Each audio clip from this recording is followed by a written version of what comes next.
Hey, it's me. Do you really want to lose weight? Or are you thinking that you want to be lean? Hey, Shannon Sharpe, Chad Ochocinco going at it, and Mark Shapiro and Dana White talking feelings this morning during the Morning Loop and Mornings in the Lab with Keith and friends. Good morning. We're getting going again here. I don't know if y'all really want to lose weight. You're talking about you want to lose weight, but I'm thinking you probably want to be lean. You want to have less body fat on your body, but yet we always rush to our trainers. I want to lose weight. I want to lose weight. We're digging into it today with John and C. Marty Fit around, do you really want to lose weight or do you actually want to be lean? We're going to jump into the morning loop here. Shannon Sharpe and Chad Ochocinco got into it a couple of days ago. Who was right? Who is wrong? And hey, gentlemen, we're digging into feelings. Mark Shapiro, Dana White. We talked about men having do we talk about feelings, men, or do we set them aside? That's the show. Christina Flynn's going to join us here this morning. Producer Flynn going to put me on stage, put Marty on stage, put John on stage, and ask us about our feelings. Today, Mornings in the Lab, the only morning show to get your ass out of bed. I woke up this morning and you took all of my amazing theta vibes that I normally use to brainstorm and really get into it, and all of a sudden, fucking Mornings in the Lab is arbitrage all of my thoughts. There's definitely some concrete. There's something behind it. I didn't know that. There you go. I love the value of time because we all just don't understand it. When I wake up in the morning, God knows I wake up at 3:05. I'm not awake, but it's all subconscious behavior, and I get so much done in 45 minutes before I even register what's going on. Tell the whole planet about the greatest morning show that's out there. Get some tacos for Taco Tuesday. Just imagine me or Johnny just popping up an hour into the show randomly. And Shannon Sharpe gave him the business and held him accountable. Just basically told him that was unacceptable. Well, I would have been on time, but the fact that we had to wait for the tow truck and to bring in Slim Jim was the reason for my delay in getting to the hotel a little late. I don't like how they be mean and they be bougie. I don't like they be in suits and ties and shit. I want to remain my authentic self the same way I always been and do those things. This is the straw that broke the camel's back, and I'm letting dude have it right on the air. I'm done with this shit. Does it take any talent to be on time? It just takes no talent to be on time.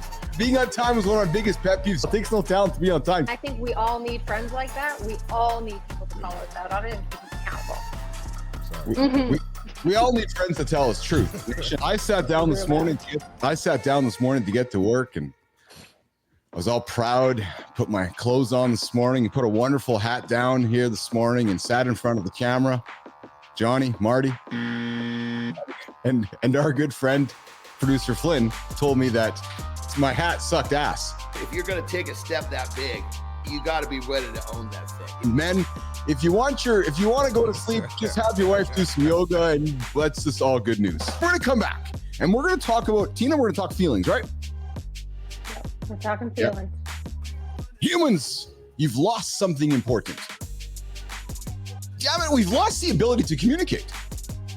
It seems like the moment we disagree, things just spiral. Keith dropping facts this morning, getting you fired up. That's it, Jack. It's legs day today. Go and attack those legs in the gym. You do not tune into ESPN for this content. You tune into Mornings in the Lab with Keith, John, Marty, and Flynn, because you never know what John's going to wear when he gets up behind the chair. We should get Saks as a sponsor. It's got a good catchy name, that's for sure.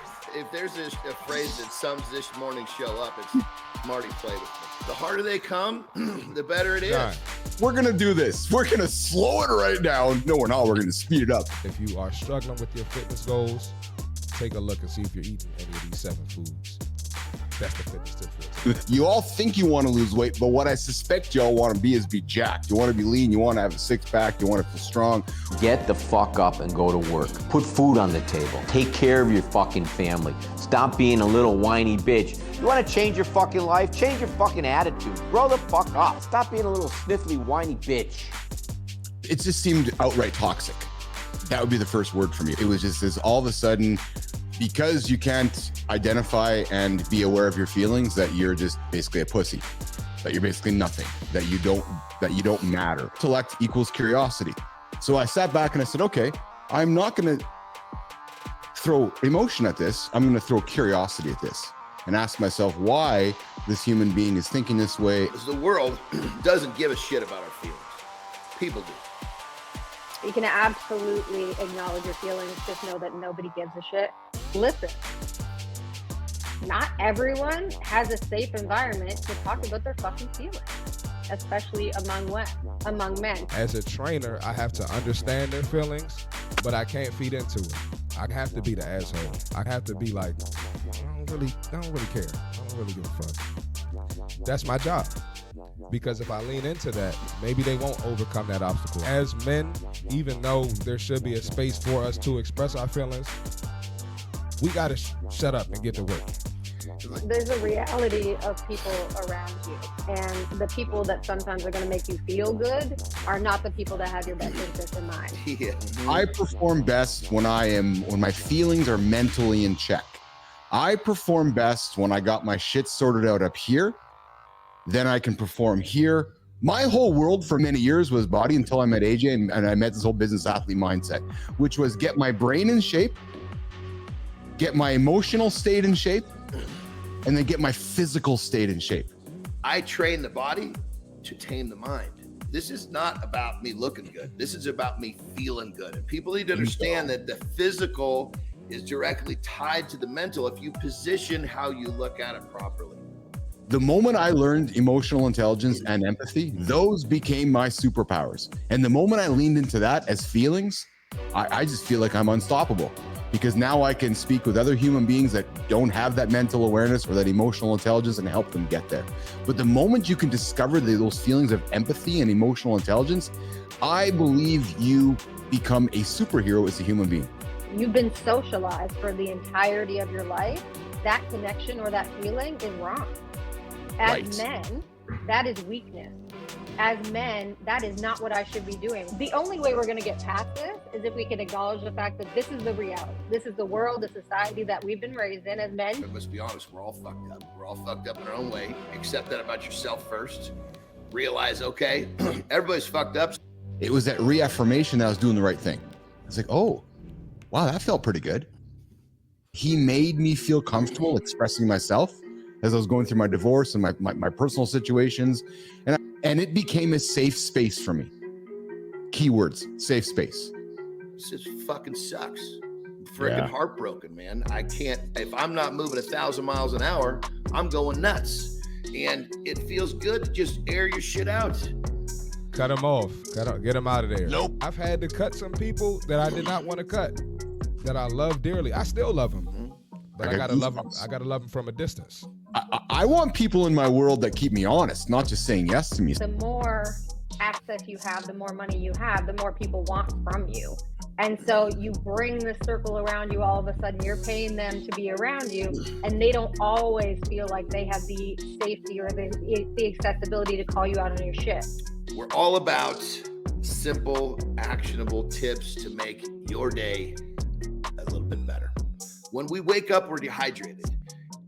You literally Google the negative side effects of dehydration. It's brutal. The list goes on. Having hydration evenly spread through the day is the key to making sure that you get the benefits from your daily hydration. The Celtic salt under the tongue. Legs tends to be the body part, if you will, that people will tend to want to skip. Hey, you squat when you sit down in the work chair. You squat when you sit down on the couch to watch NFL Sunday. You squat to sit on the toilet. Why would you not work that in the gym, right? Squats, working legs in particular, burn the most calories. So you're going to get the best bang for your buck on leg day. When you're pushing your weight back on your heels, you want to activate them hamstrings. You want to feel them hamstrings on the squat. And I think that right there is a neglected muscle. That's why a lot of people have the weak lower backs, have the weak hips, because they're not getting that hamstring engagement in the squat. The squat is one of these movements that you're going to get benefit whether you're going all the way down, whether you're going halfway down. The bottom line is it's a great movement. If you get your toes up, you're going to basically sidestep all of these issues that you've been having in the past. And when your toes are up, more muscles are working. So you're actually getting more bang for the buck on every single rep. If you show up every week and you get some variation of a squat, you're going to be just when a muscle, you can train a muscle where it can go again the next day, or you can train a muscle where it can't go again for 8 or 9 days. They're going to get a leg day, a pretty doozy every week. We're going to take this onto Instagram and Threads and every other platform. But right now, we're very much leaning into LinkedIn. He's mastered the art of transforming nervous speakers into confident storytellers with a special love for keynote presentations. 1 billion people are on that platform. Less than 1% of those people actually create content versus consume content. So you talk about all the other platforms, that is where the opportunity is. I'm all for supporting you about being unapologetically yourself, but you ain't gonna wear that hat using phrases like that. It's an and, not an or world. Yeah. You Yes. gotta look at things from a variety of different perspectives. Have space to bring your feelings to the table. Have feelings, don't be afraid of them, and don't use them as an excuse not to get your shit done. Don't use your feelings as a reason to not get your shit done. The bottom line is yes, it's okay to talk about your feelings, and I think they should be embraced, but don't get that confused with not handling your shit. The cleanest, most awesome, exceptional outdoor restrooms in America. Those Sours is getting double tapped, man. Mornings and evenings. Sours, you don't know what you're getting yourself into when you met us here on the show, man. We talk business, we talk athletics, we talk fitness, we talk shit to help you guys get your day going, help you achieve your biggest, most audacious goals.